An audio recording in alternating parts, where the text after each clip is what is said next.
सकता है। सस्पेंड करो। You want me to suspend ना, तो सस्पेंड। नहीं, उनको ही बोल रहे हैं ना। If you don't want me to take such opinion, you just give the notice. You just give me the notice. किसी भी तरह का लीडरशिप चेंज जो है वो नहीं होगा। नहीं होगा ना, हम कर रहे हैं, हम बोल रहे हैं कि हमको चेंज होना है।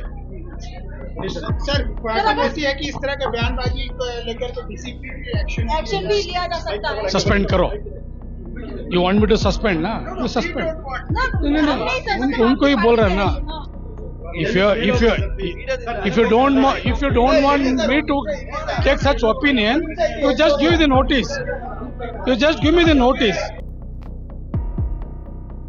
कर्नाटक प्रदेश कांग्रेस कमेटी केपीसीसी ने रामनगर के एमएलए एचए इकबाल हुसैन को वजीर आला की तब्दीली से मुताल्लिक़ बयान देने पर शो कॉज नोटिस जारी किया है।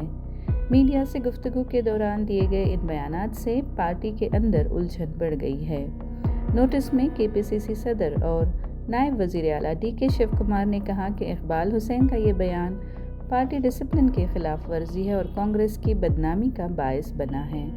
मामले को संजीदगी से लेते हुए शिव कुमार ने एमएलए को हिदायत दी है कि वो नोटिस मौसूल होने के एक हफ्ते के अंदर अपना जवाब पेश करें। ये पेशरफ्त ऐसे वक्त में सामने आई है जब रियासत के सियासी हलकों में क़ियादत की तब्दीली को लेकर क़यास-आराइयां ज़ोरों पर हैं।